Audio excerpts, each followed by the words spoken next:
하나님 말씀은 신약성경 로마서 11장 6절에서 8절까지입니다.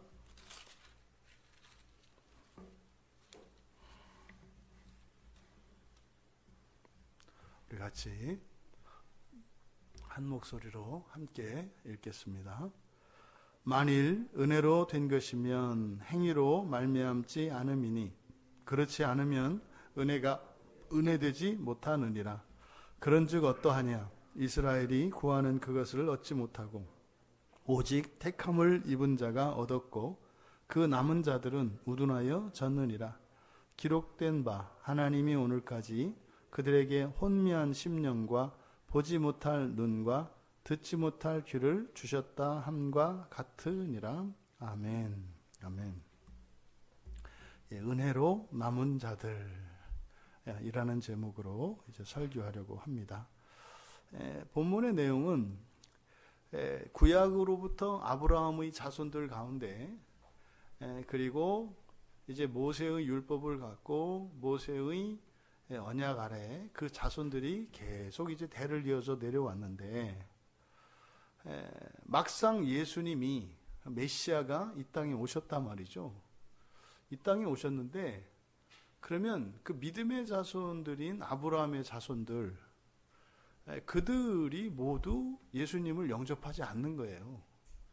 왜 이런 일이 일어나는가? 또 그들이 하나님을 믿지 않는 사람들이냐? 그렇지 않습니다. 하나님을 믿습니다.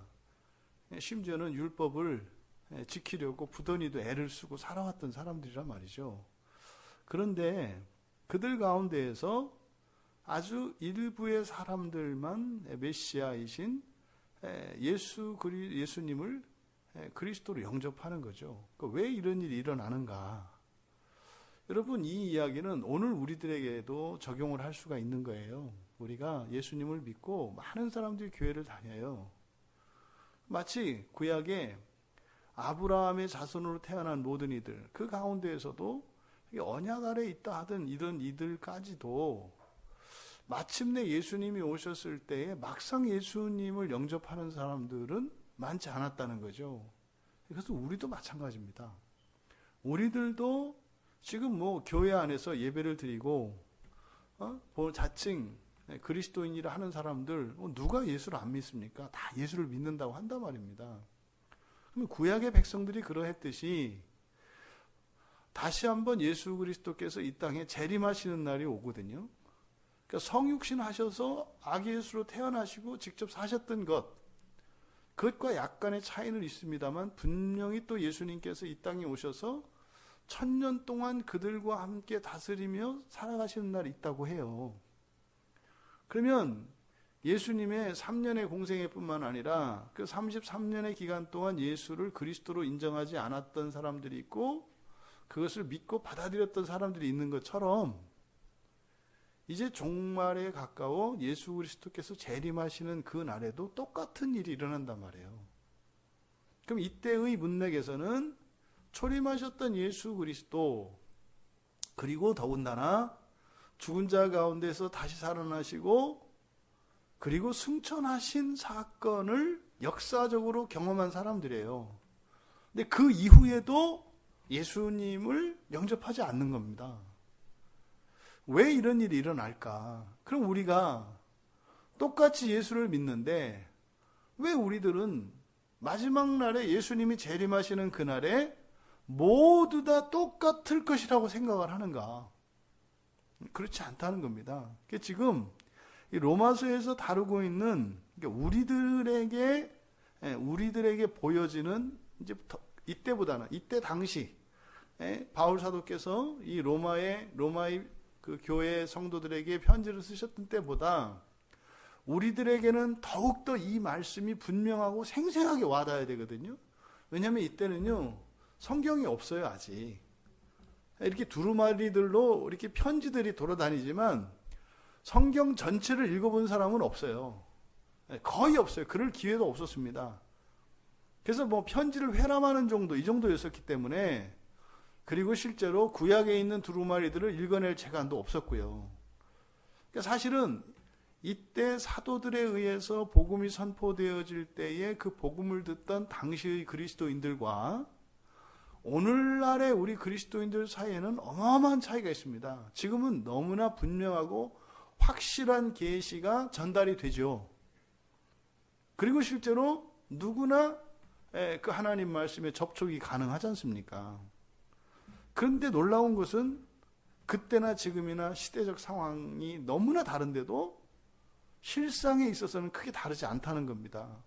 그래서 우리들이 예수를 믿고 있음에도 불구하고 이렇게 떨어질까 두려워하고 불안해할 것이 아니라 또 반대로 내가 예수를 믿었다고 하는 자기 확신의 절대적인 어떤 안정감의 근거로 삼을 것이 아니라 오직 성경 말씀만을 따라서 확실하게 우리에게 내어주신 그 구원의 길을 따라가야 한다는 거죠. 그 구원의 길을 따라감에 있어서는 우리에게 있어서 이런 연약함이나 부족함들이 우리를 두렵게 하지 않는다. 왜요? 그리스도께서 우리의 보증이 되어 주시니까요. 바로 이 부분을 우리가 이때 당시의 교회의 상황, 또 우리들 현재의 교회 상황, 이 두 시대를 함께 연결지어서 생각해 보아야 할 것입니다. 근데 지금 여기서 다루고 있는 주제가 뭐냐면 바로 지금 이제 6절에서 은혜와 행위에 대해서 이야기를 하거든요. 이거 이제 바로 앞에 5절에 보면 남은 자에 대해서 얘기를 합니다. 은혜로 택하심을 따라 남은 자가 있다. 남은 자가 있다. 그러니까요, 이 남은 자는 소수예요. 모두가 아니라 일부 남은 자들이 있다. 근데 그들이 누굽니까? 은혜로 택하심을 따라 된 사람들. 근데 여기서 이제 생길 수 있는 오해가 있어요. 그러면 하나님의 은혜로 택하심을 따라 이렇게 되는 거니까 우리와는 상관이 없구나. 그래서요, 그럼 아무런 우리의 어떤 의지적인 실천이나 노력이나 우리들의 어떤 바람 이런 것은 전혀 상관이 없는 것처럼 생각할 수가 있어요. 오직 은혜, 이게 지금 6절의 말씀이 자칫 잘못하면 오직 은혜를 강조하는 본문으로 이해될 우려가 있어요. 그건 잘못된 겁니다. 그 이야기가 아니죠. 왜요? 이때 당시에 사람들이 가지고 있는 구원관은 철저하게 행위주의, 공로 위주였거든요. 할례를 받아야 하고요. 또 율법을 지켜야 하고요. 절기를 지켜야 하고요. 뭐 이러한 어떤 그 공로적인 측면이 일반화되어 있었어요. 이렇게 해야 구원받는다. 이렇게 해야 유대인이다. 이 할례를 안 받으면 안 되는 거죠. 그래서 결국은 어떻게 해요? 예수 그리스도를 믿는 사람들 안에서 할례 받는 일까지 일어나요. 왜요? 믿음으로 하나님의 은혜로 예수를 믿었어. 구원받았어. 그러면서 이렇게 살아가는데 가만히 생각하니까요, 이건 아닌 것 같은 거예요.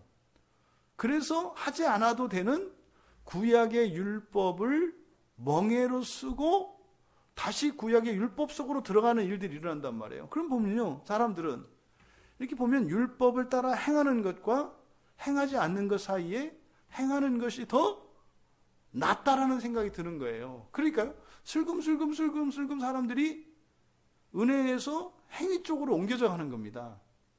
그러면 이 행위와 인간의 행위와 은혜라고 하는 이 두 말 사이에는 긴장이 있어요. 긴장이. 이것을 지금 그 오해를 풀려고 하는 겁니다. 그래서 은혜와 행위, 은혜, 카리스가 뭡니까? 이 카리스의 특징 첫 번째는요, 값없이 거저예요. 값없이 거저. 값없이 거저. 값없이 거저라고 하는 것은 값싼 것이다 이런 의미가 아니죠. 그런 의미가 아니에요. 값으로 치자면 무한한 가치예요. 값으로 치자면 이 세상의 것으로 살 수 없는 것입니다.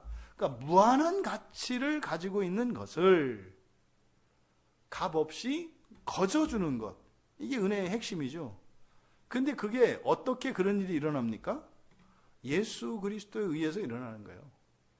예수 그리스도에 의해서 바로 이 은혜가 주어지는 것이죠. 그러니까 이것은 또 그렇게 주어지는 무한한 가치, 이것은 절대적인 겁니다. 절대적인 거라는 것은요, 모두에게 언제 어디에서나 가치 있는 것이에요. 그러니까 이것을 거부할 사람은 없는 거죠. 또 거부해서도 안 되는 거예요. 왜요? 모든 사람에게 언제나 영원히 가치 있는 것이기 때문에, 그런데 그것이 그리스도에 의해서 거저로 우리에게 주어지는 그것이 은혜입니다. 그러면 행위라는 것은 뭡니까? 그러니까 행위라고 하는 것은 우리의 내면에, 우리의 내적인 어떤 의도나 목적이 있지 않겠습니까?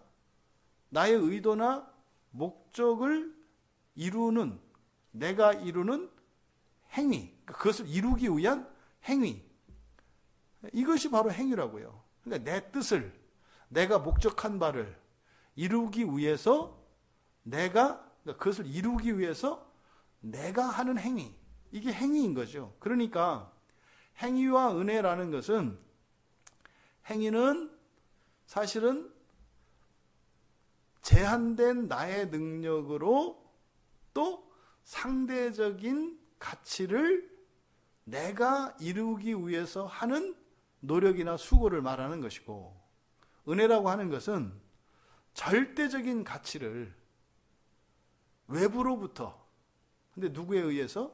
예수 그리스도에 의해서 나에게 주어지는 것이 은혜죠. 둘 다 공통점은요, 나의 유익을 위한다는 거예요.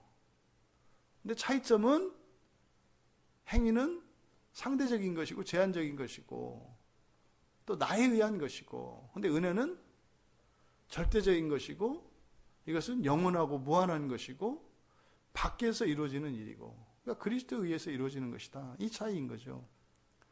그렇다면 지금 6절에 있는 내용, 은혜로 된 것이면 행위로 말미암지 않음이니, 이게 무슨 말이냐면, 은혜로 된 것이라면, 그러니까 그리스도를 통해서 나에게 주어진 것이라면 내가 그것을 위해서 하는 것이 아니라는 거죠. 그러니까 단적으로 말한다면 은혜로 된 것은 행위가 아니다. 은혜로 된 것은 행위가 아니다. 그럼 반대로요. 반대로 그렇지 않으면 은혜가 은혜되지 못하느니라. 여기 있는 내용이 좀 이해하기가 어렵게 되어 있습니다만 요는 그런 거죠. 행위는 더 이상 은혜가 아니다, 이런 의미죠. 은혜라면 행위가 아니고 행위라면 더 이상 은혜가 아니다. 그런데요, 우리가 생각하는 은혜와 행위는 전혀 다른 의미입니다만, 문제는 우리의 삶 속에서는요, 은혜와 행위가 같이 나타나요. 은혜와 행위가 같이 나타난다고요. 그런데 여기서 말하는 행위라고 하는 것은 공로적인 의미에서의 공로를 말하는 거죠. 공로를. 예를 들어서 오늘 지금 여러분들이 예배에 참석하고 기도를 하신단 말이죠. 이것이 여러분의 공로로 인식될 수도 있고, 또 여러분들이 이렇게 참석을 하고 기도하고 예배를 드리지만 이것이 은혜로 인식될 수도 있어요. 그런데요, 오늘 여기 참여한 건 똑같아요. 그러니까 어떤 사람에게는 이런 행위가 은혜일 수도 있고 공로일 수도 있다라는 거죠. 근데 지금 바울 사도께서 말씀하려고 하는 내용, 이것은 유대인들이 지금 과거에 실패했던 유대인들의 그 실패의 원인에 대해서 설명을 하려고 하는 건데, 과거에 유대인들을 한번 여러분들이 상상해 보십시오. 율법을 지키고 산다고요. 절기를 지키고 다 해요. 근데 지금 그것에 대해서 바울 사도가 큰 실수, 큰 잘못이 있었다는 거죠. 왜요? 그것을 구약의 이스라엘 백성들은 그것을 뭐로 생각한 거예요? 공로로 생각했다 이 말이에요. 그 행위를 구원을 이루기 위한 어떤 공로적인 요소라고 생각을 했다 이 말이죠. 그러면 그거는 더 이상 은혜가 없는 것이다. 근데 문제는 그리스도께서 우리에게 주시는, 지금 여기 9장, 10장, 11장의 주제가 뭐라고 그랬습니까? 영화라 그랬잖아요. 영화. 신화. 근데 그리스도께서 우리에게 주시는 이 구원은 뭐예요? 우리의 공로로 이렇게 다다를 수 있는 게 아니에요. 오직 은혜로만 되는 거예요. 그러니까 이런 어떤 우리의 실천과 하나님의 말씀을 따라 살고자 하고 우리의 죄를 고백하고 그 죄의 습관을 바꾸기 위해서 훈련하고 노력하고 애쓰는 이런 행위들이 있잖아요. 근데 그것이 행위가 되면 더 이상 은혜가 아니기 때문에, 은혜가 아니면 어떻게 돼요? 행위로 다다를 수 있는 것만 다다를 수 있다 이 말이에요. 행위 너머에 행위로는 절대로 갈 수 없는, 오직 은혜로만 갈 수 있는 그 하나님 자녀되는 그 일에는 다다를 수가 없다 이 말이에요. 이게 구약의 백성들의 한계였다고요.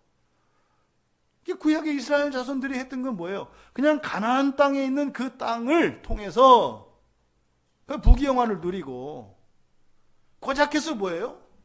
완전한 사람 되는 거였다 이 말이에요. 그거는 율법에 의해요. 그것이 율법을 정말 잘 지키면요, 어떤 사람 돼요? 아주 경건한 신자가 됩니다. 하나님을 경외하는 사람 됩니다. 예, 정말로. 근데 그게 다예요. 근데 하나님께서 율법을 주신 것은, 그것이 법으로 주셨지만 사실은 그 법을 주신 것 자체가 은혜죠. 그 법을 왜 주셨는가 이 말이에요. 그 법을 주신 목적. 그러니까 구약의 이스라엘 백성들은 그대로 지키는 것을 지키도록 주셨다고 생각을 한 거예요. 그러니까 지키면 의로운 것이요, 지키지 않으면 죄가 되는 거예요. 그래서요, 늘 그 율법의 그 공중고개사가 외줄 타게 하는 것처럼 율법이라고 하는 것이 그 외줄, 허공에 띄어져 있는 외줄과 같아서 그 줄을 밟고 가는 그것이 이 사람들의 목적이었다고. 이게 행위였다 이 말이에요. 그런데 그 율법을 주신 목적이 사실은 뭡니까? 그 율법이라는 줄 위를 걷고자 함이 아니라, 그것을 통해서 그 너머 하늘로 야곱의 사닥다리에 천사가 오르내렸던 것처럼 우리들을 천상으로 이끌시기 위한 길이었다고요. 그러니까 그 길을 따라 걸어서 마침내 율법을 지킨 자, 거룩한 자가 되는 것은 행위로 이룰 수 있어요. 그런데 하나님 자녀 되는 일은 절대로 그렇게 이룰 수가 없어요. 오직 하나님의 은혜로 되는 것이다. 그러니까 여기서는 그러니까 더 뭘 해라 이런 게 아니죠. 어떤 행위를 하되 그것이 하나님의 은혜인 것을 알아야 하는데, 그것을 깨닫지 못하고 인간의 행위를 추구하면서 살았기 때문에 실패했다는 거예요. 그래서 지금 여기서 밝히고자 하는 것은 행위 무용론을 밝히는 게 아닙니다. 율법 무용론, 행위 무용론을 가리키는 게 아니에요. 오늘날 그리스도인들의 신앙생활을 한번 봐볼까요? 뭐 일반적이라고 할 수 있어요. 일반적이라고. 1년에 52주가 있습니다. 그럼 가장 기본적으로 종교인들의 가장 기본적인 가장 기본은 뭐냐면 예배에 참석하는 거예요. 52번의 예배에 참석하는 것. 이것이 이 사람들의 일상생활에 그냥 기준으로 딱 세워져 있는 거예요. 이거는 이렇게 바꿀 수가 없는 겁니다. 딱 그 예배는 세워져 있는 거예요. 그런데 어떤 사람이 예배를 드리기도 하고 안 드리기도 한다고 생각을 해봅시다. 왜 이런 일이 일어날까요?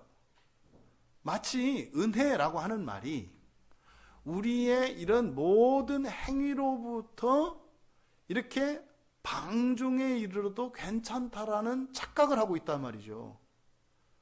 행위가 없는 게 아니에요. 여기서 말하는 것은 행위를 하되 행위가 더 이상 자신의 공로가 아니라 하나님의 은혜가 되어야 한다는 거죠. 이런 겁니다. 학생들이 학교를 가잖아요. 그 부모들이 학교를 보내줘야 가는 거 아닙니까? 그러면요, 학교를 다니는 일이, 등교하고 하교하는 일이 어떤 학생에게는 그것이 행위가 돼요. 그래서 어떻게 해요? 열심히 꾹 참으면서 학교 생활을 잘했어요. 그럼 졸업할 때 어떻게 해요? 개근상을 줘요. 몇 년 개근상, 잘했다 상장을 준다 이 말이죠. 그러면 이제 그게 자신의 이제 공로패가 됩니다. 이렇게 자랑이 되는 거죠. 또 공부를 하라는 대로, 숙제하라는 대로 하고, 수업 시간에 선생님 말씀 잘 듣고, 어떻게 하라고 하면 또 가서 공부하고, 모르는 걸 물어보고, 점수가 잘 나왔어요. 이게 좋은 성적표를 얻었습니다. 근데 그 학생에게는 이게 공로가 돼요. 왜? 나의 행위였으니까. 그러면 어떤 일이 일어나요? 그 사람은 그 성적표에 의해서 그 상장에 의해서 그 사람의 지나온 학창 시절이 평가가 되고 그게 결과물인 거죠. 그럼 이거에 의해서 자기 인생이 좌지우지 돼요. 그리고 사실은 그것에 별 뜻이 없어. 그럼 이게 곤욕스러운 일이다 이 말이죠. 근데 어떤 사람은 똑같이 학교를 다니고 똑같이 열심히 공부를 했어요.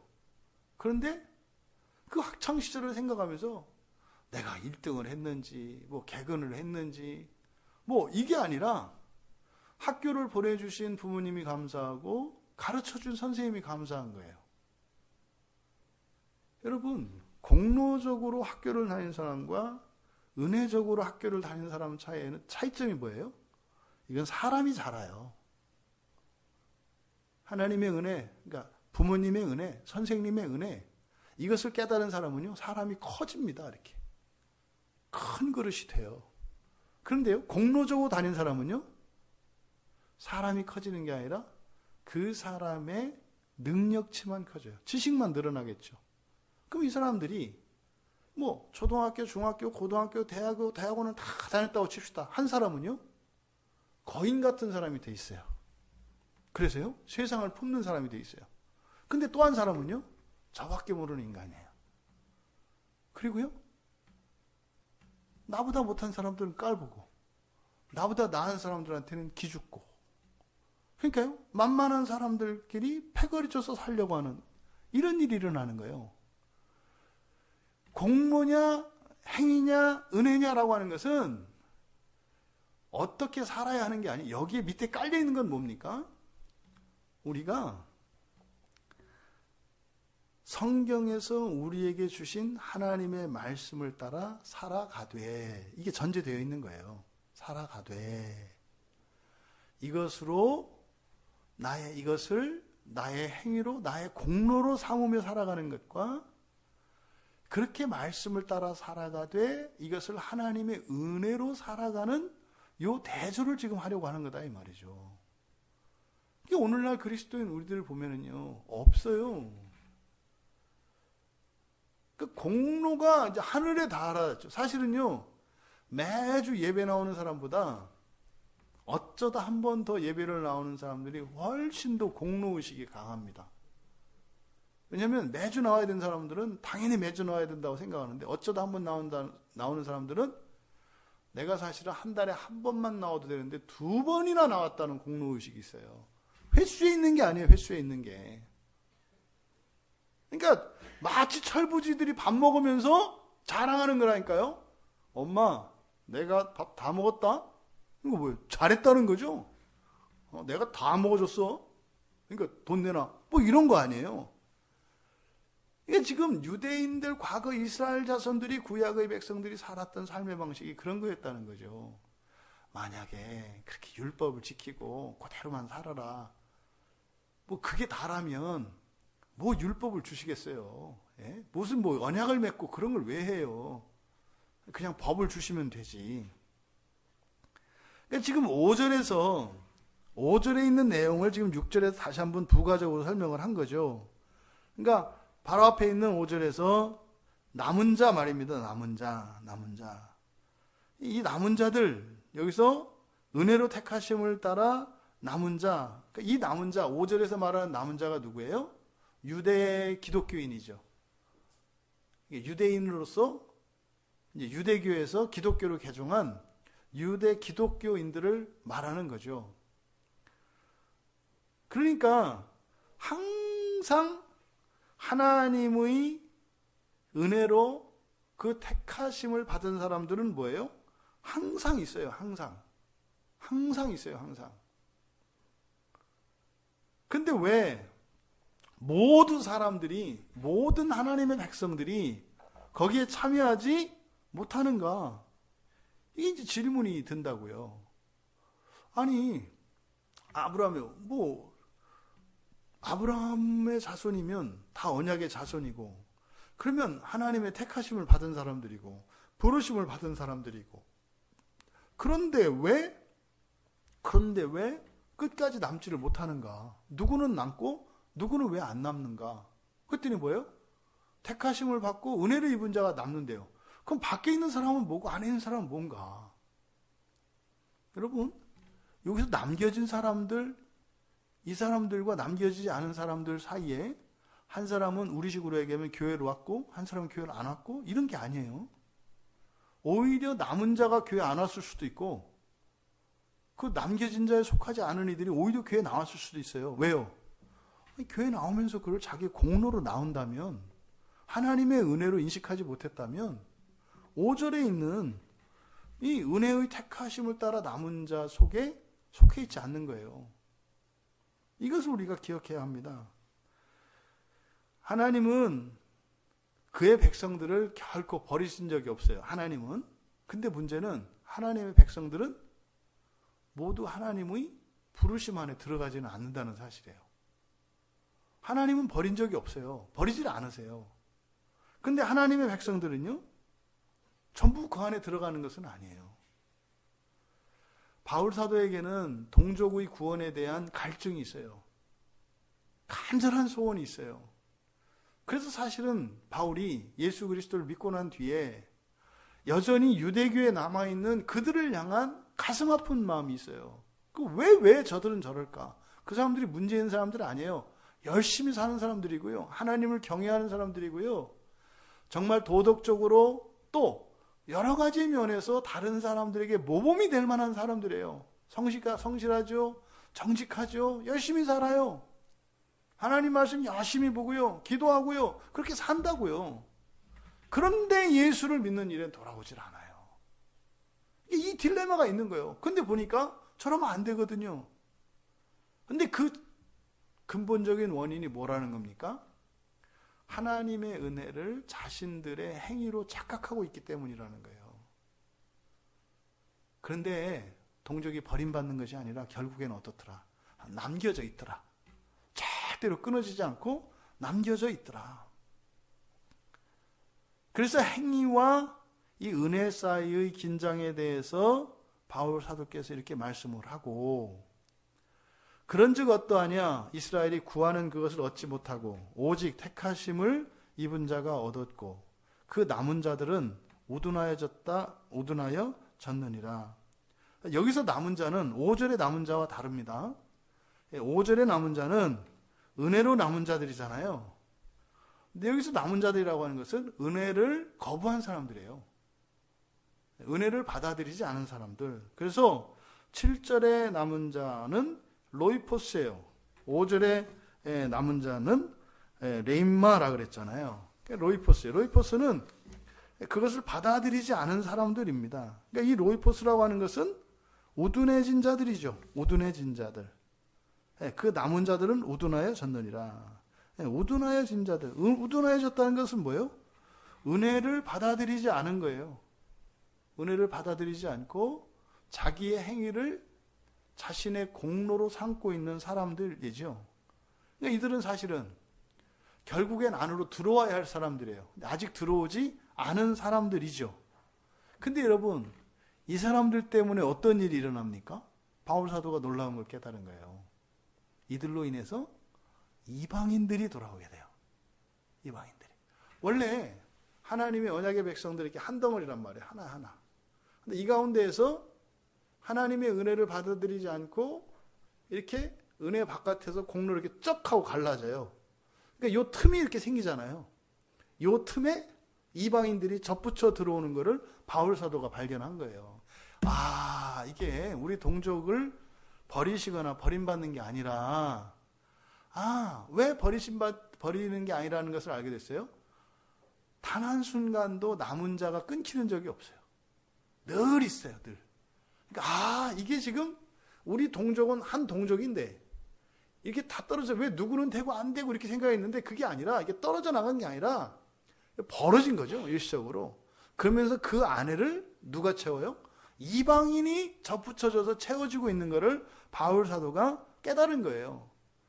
이게 결국은요, 지금은 그들이 자신들이 은혜 안에 있는 것을 깨닫지 못하고 자신들의 행위를 공로로 삼고 있지만 반드시 그들도 은혜 안에 들어오게 된다는 것, 그리고 들어와야 한다는 것. 근데 그때까지 주어진 그 시간의 공백은 어떤 시간이에요? 이방인들이 이 안에 들어오는 시간으로 주어진 거예요. 결국에는 유대인과 이방인이라고 하는 이분법적 사고 속에서 결국은 유대인들의 그런 잘못된 인식으로 인해서 결국은 이방인들이 하나님의 은혜 안에 들어오게 되는. 그래서 나중에 그 이방인들을 통해서 자기의 공로의식에 머물러 있던 유대인들이 들어오게 된다는 것을 깨달았잖아요. 지금 여기 있는 내용, 이 내용이 9절에 한번 가보십시오. 9장의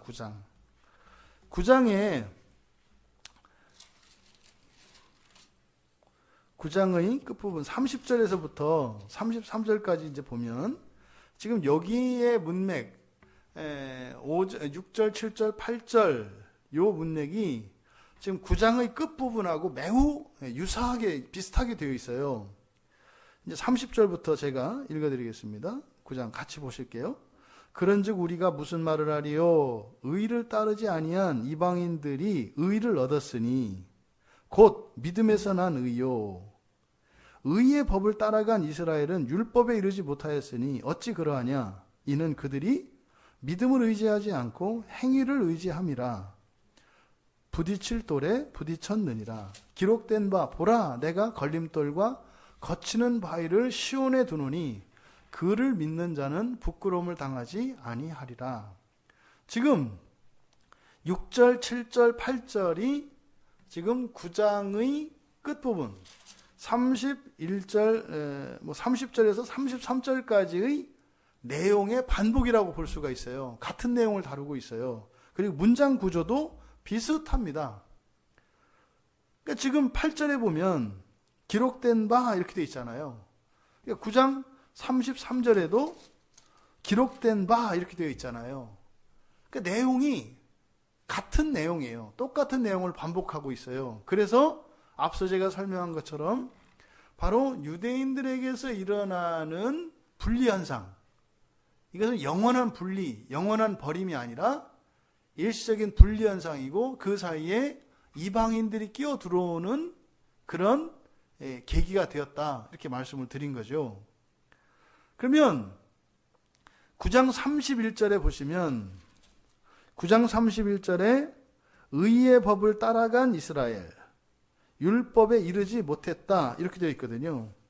근데 7절에 11장 7절에 보면 이스라엘이 구하는 그것을 얻지 못하고 구하는 그것을 얻지 못했다, 이렇게 얘기를 해요. 근데 31절에는 따라간 그들이 이르지 못했다 그러죠. 동사를 바꾸어 써요. 그러니까 31절에서는 의의 법이라는 게 율법이지 않습니까? 율법을 따라갔는데 율법에 이르지 못했다. 7절에서는 구했는데 그것을 얻지 못했다, 이렇게 얘기를 하는 거죠. 이거는 하나님께서 그들에게 율법을 주신 목적과 그들이 이해한 그 목적이 달랐기 때문이라는 거예요. 그래서 그것을 지금 31절에서 32절에서 왜 그러냐 이렇게 얘기했잖아요. 왜 그러냐? 뭐 했기 때문이다?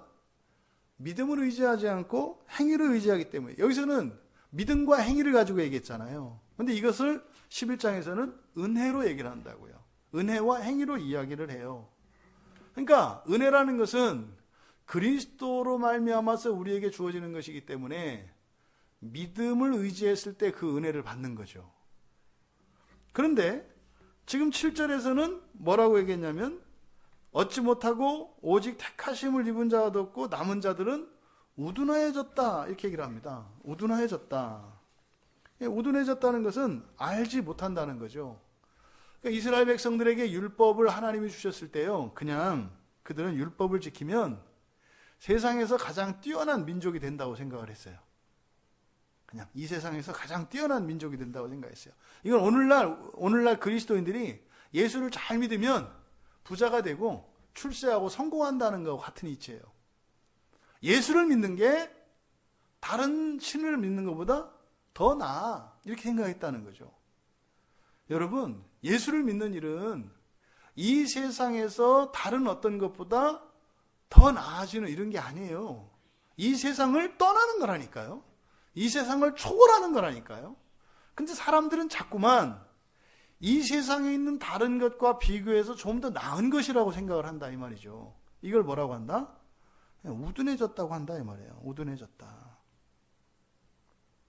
그러니까 그 은혜를 받아들이지 못하고 하나님의 율법을 주신 그 뜻을 깨닫지 못하는 자들, 그들은 우둔해졌다. 그래서 8절에 기록된 바, 여기에 있는 내용은 신명기 29장 4절의 인용으로 보여줘요. 또 이사야서 29장 10절의 말씀과도 비슷한데 8절에 있는 내용은 기록된 바 하나님이 오늘까지 그들에게 혼미한 심령, 보지 못할 눈, 듣지 못할 귀를 주셨다 함과 같으니라.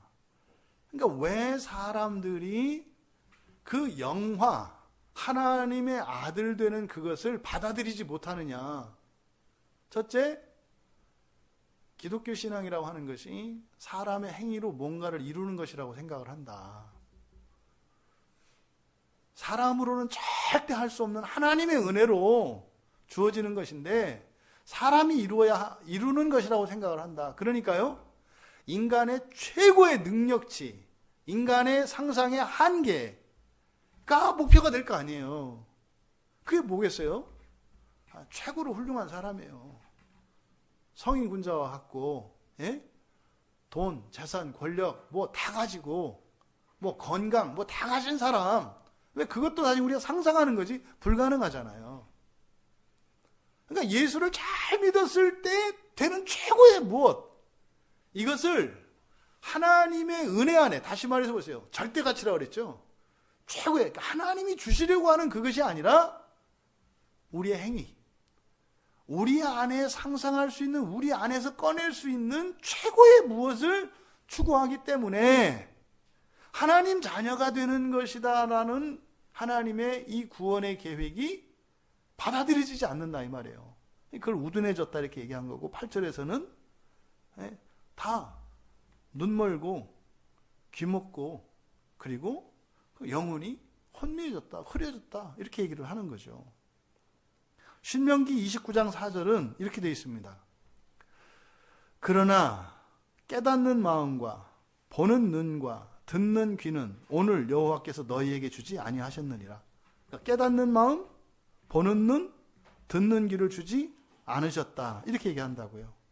그러니까 이것을 혼미한 심령, 보지 못할 눈, 듣지 못할 귀를 주셨다 이렇게 얘기를 한 거죠. 그러니까 이게 신명기 29장 4절 말씀의 인용이에요. 근데 여러분 보십시오. 깨닫는 마음이 없고 보는 눈이 없고 듣는 귀가 없어요. 그랬을 때 여기서 사실은 이 바울 사도의 가장 초점이 되는 것은 듣는 귀입니다. 듣는 귀. 왜요? 앞에서 로마서 10장 17절에서 뭐라고 얘기했어요? 믿음은 들음에서 난다고 했거든요. 믿음은 들음에서 난다. 그러니까요, 듣지 못하면 어떻게 돼요? 믿음을 가질 수가 없어요. 초점은 지금 신명기 말씀을 인용을 했지만 바울 사도의 초점은 바로 이 듣는 귀에 관계되어 있어요. 듣는 귀는 뭡니까? 듣는 귀.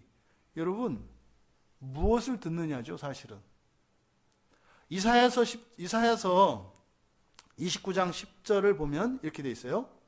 여호와께서 깊이 잠들게 하는 영을 너희에게 부어주사 너희의 눈을 감기셨음이니 그가 선지자들과 너희의 지도자인 선견자들을 덮으셨다. 이게 뭐예요?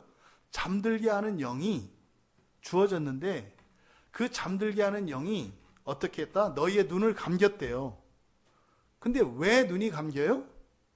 선지자와 선견자들을 덮었대요. 무슨 말씀입니까? 지금 여기서 말씀하고자 하는 것은 하나님의 말씀을 맡은 종들이 하나님의 말씀을 읽어낼 수가 없어요. 발견할 수가 없어요.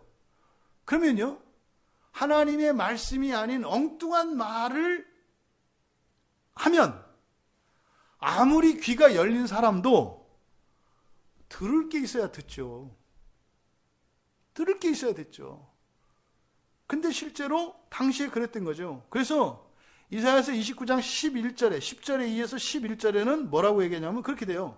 그러니까 선견자들을 덮으셨습니다. 그러므로 모든 계시가 너희에게는 봉한책의 말처럼 되었다. 이런 거죠. 이렇게 하나님의 말씀이 있는데요, 성경이 펴지지를 않아요. 강단에서 설교를 하는데요, 성경이 펴지지를 않아요. 그러면요, 듣는 청중은요, 그냥 귀가 먹은 자가 돼버리는 거예요. 말씀이 안 들리면. 지금 바울 사도께서 이 말씀은 이 시대에 우리에게 주시는 동일한 말씀이에요. 그래서 로마서 9장 33절에 뭐라고 하셨어요? 보라, 내가 걸림돌과 거치는 바위를 시온에 두노니. 걸림돌과 거치는 바위를 시온에 두노니. 이 걸림돌과 거치는 바위가 뭡니까? 하나님의 말씀이 들려지지 않는 거예요. 하나님의 말씀이 들려지지 않는 거. 그런데 어떻다? 그를 믿는 자는 부끄러움을 당하지 아니하리라. 9장 33절 말씀이에요. 그를 믿는 자는 부끄러움을 당하지 않아. 그럼 여기서 그는 뭐겠어요? 성경 말씀이에요. 하나님의 말씀이에요.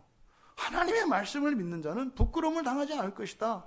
이게 누구라는 겁니까? 이게 바로 택하심을 입고 하나님의 은혜로 남겨진 자들이라는 거예요. 그것은 그들의 행위에 있지 않다는 거예요. 그러니까 예수 그리스도께서 이 땅에 오셨을 때, 예수님이 이 땅에 오시기 전까지 그들이 어떤 삶을 살았고 어떤 집안이었고 뭐였고 이것이 중요한 게 아니에요. 뭐요? 그를 믿는 자예요. 그를 믿는 자. 그를 믿는 자는 그 말씀을 믿는 자예요. 그 말씀이 뭐라고요? 여러분이 신이 된다는 거라니까요. 여러분이 완전한 하나님의 자녀가 된다는 거라니까요. 하나님의 자녀라는 것은 그냥 관계로 내가 너를 그냥 내 자녀 삼아줬어, 이게 아니라니까요. 존재론적으로 다른 존재가 된다는 거라니까요. 이것을 믿는 거예요. 이것을 믿는 거. 여러분, 구약의 유대인 이스라엘 자손들이 예수님을 영접하지 않은 거, 이게 일반적인 거예요. 당시 사람들에게는 매우 자연스러운 것이고 매우 당연한 거예요. 그게 옳은 거예요. 바울 사도가 너무나 잘 알죠. 너무나 잘 알죠. 그것 때문에 너무 마음이 아팠다니까요. 그런데 어떻다? 정말 하나님의 은혜를 아는 자들, 그리고 오직 그리스도의 말씀을 믿는 자들, 그들에게는 단 한 번도 이 길이 막힌 적이 없고 이것이 끊긴 적이 없구나라는 것을 깨달았던 거죠. 그런데 지금 로마 교회 안에서도 이런 논쟁이 일어나고 있는 겁니다. 예수를 믿어서 좋은 게 뭐요? 당신은 예수를 왜 믿습니까? 했을 때 예수를 믿고 얻는 구원이라고 하는 그 구원에 대한 기대치, 이것이 어떤 사람들에게는 그저 이 세상의 일이었고, 하지만 참으로 하나님께서 이 세상에 오셔서 우리를 구원해 주신 목적은 그것을 능가하는 것이었다는 거죠. 그런데 그것이 사람들에게 왜 안 받아들여질까? 왜 안 받아들여질까? 바울은 깨달은 거죠. 나도 그런 말씀은 듣지를 못했어. 근데 내가 다메섹 도상에서 예수님을 만나고 또 광야에 나가서 그 삼층천을 경험하고 나니 모세에게 하나님께서 율법을 주셨고 그때 언약을 맺으셨던 그것이 무엇인지 이제 알겠는 거죠. 그냥 이스라엘이 주변에 있는 모든 나라보다 하나님으로 인해서 더 강력하고 더 잘 살고 그런 나라 된다는 이 약속이 아니라 하늘나라, 하나님 나라, 그 나라에 대한 약속이었구나. 근데 그것을 알아듣지 못했다고요. 왜요? 들려지지 않았기 때문에. 들려지지 않았기 때문에. 근데 이것이 뭐다? 누구의 잘잘못이 아니라 이게 뭐였더라? 하나님의 은혜였더라. 근데 그 하나님의 은혜는 결국 어디서 납니까? 믿음에서 나요. 믿음에서. 결국 왜 이들이 예수 그리스도를 배척하고 심지어 기독교인들을 핍박하고 오히려 동족임에도 불구하고 예수를 믿는 순간 이단으로 취급하고 이방인보다도 더 악한 자로 취급했던가? 그것은 뭐예요? 하나님의 말씀을 들을 수 있는 귀가, 그 귀가 문제가 됐던 것은 뭐라고요? 하나님의 말씀이 들려지지 않았던 것임을 바울 사도가 깨달은 것이다. 여러분, 은혜로 남은 자들, 이것의 핵심은 무엇입니까? 바른 말씀이에요.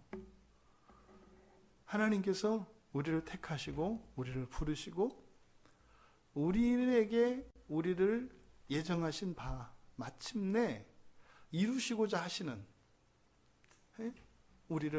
나를 마침내 이루시고자 하는 그 목적하신 바, 그것이 바로 무엇인가? 그것은 절대로 사람의 행위로 될 수가 없다.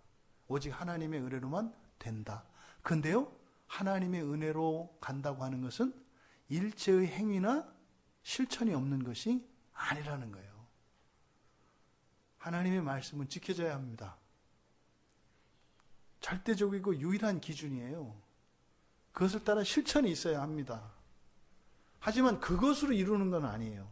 그래서 그것으로 이룬다라고 생각을 한다면 그것이 행위고, 행위가 되는 순간 그것은 절대로 은혜로 다다를 수 있는 곳에 갈 수 없는 거예요. 그러니까 율법을 다 지킨다 하더라도 그것이 은혜가 되지 않으면 절대로 이 지상에서 떨어지지 못해요. 땅에 붙어서 살아가는 존재밖에 안 된다 이 말이에요. 은혜가 돼야 한다 이 말이죠. 근데 반대로 은혜라고 한다 그래서 은혜라고 하는 것은 우리가 이 지상에서 어떤 행위나 이런 공로적인 실천이 없는 것이냐? 아니라는 거죠. 이 은혜와 공로 사이의 긴장, 이것이 이때 당시 바울 사도께서 로마 교인들의 문제점을 지적한 것인데, 이때 당시의 로마 교회 교인들에게는 행위가 너무 강조가 됐었죠. 그래서 은혜를 행위로 바꾸는 일들이 일어났다고 이렇게. 근데 지금 오늘날 우리들의 시점은 무엇이 너무 강조되고 있어요? 은혜가 강조되고 있어요. 은혜가 강조되어 있다 보니까 그냥 그 자리에 주저앉아 있다 이 말이에요. 여러분, 개가 토한 것을 먹고 말이죠. 씻어놨더니 더러운 것에 다시 철퍽 주저앉는 이런 일들이, 그러면서 뭐라 그래요? 우리들은 은혜로다 한다 이 말이에요.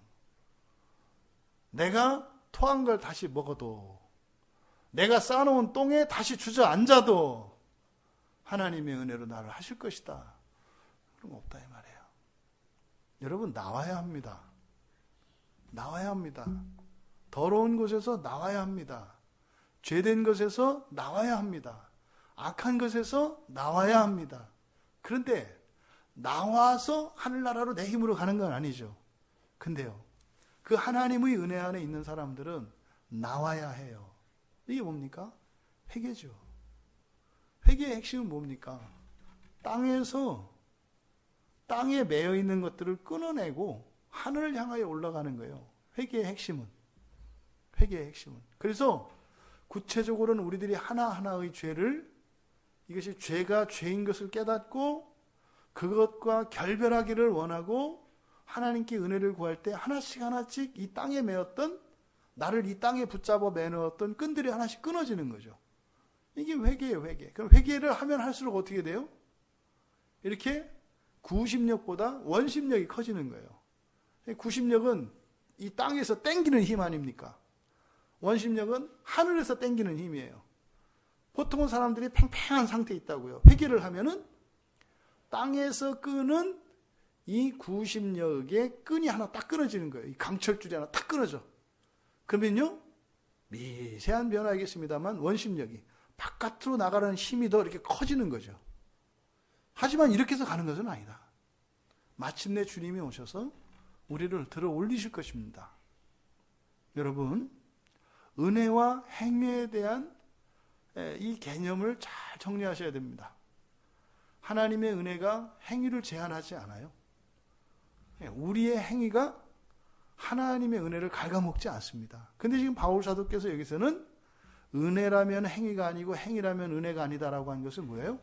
공로적 생각을 말하는 거예요. 공로적 생각. 여러분이 작은 것에도 여러분이 어떤 공로를 느끼고 있다면 그것은 은혜가 아니다. 이게 무슨 말입니까? 그것은 하늘을 향하는 것이 아니고 땅을 향하는 것이다 이 말이죠. 은혜로 남은 자들 여러분들이시기를 바랍니다. 그리고 반대로 우리 안에 은혜 안에 남겨진 자들이 되기를 바랍니다. 은혜로 남겨졌다. 은혜 안에 남겨졌다. 같은 말이에요. 그래서 우리가 정말 죽을 힘을 다해서 하나님의 말씀을 따라 그렇게 열심히 살아가지만 그것이 모든 것이 하나님의 은혜입니다. 이렇게 고백할 수 있는 우리 모두가 되시기를. 그래서 여러분들의 작은 실천이 모든 감사의 이유가 되고 말이죠. 또 여러분들이 반대로 할 수 없는 어떤 한계에 부딪혔을 때 그것으로 인해서 여러분들이 스스로 낙심하거나 자기를 비하하거나 죄책감에 사라질 것이 아니라 은혜 안에 있으니까 하나님 이 비참에서 벗어나게 해주십시오. 나에게 능력을 주십시오. 오히려 우리들이 어떤 한계에 부딪히고 실패했을 때 더 하나님을 의지할 수 있는 은혜 아래서 살아가시는 우리 모두 다 되시기를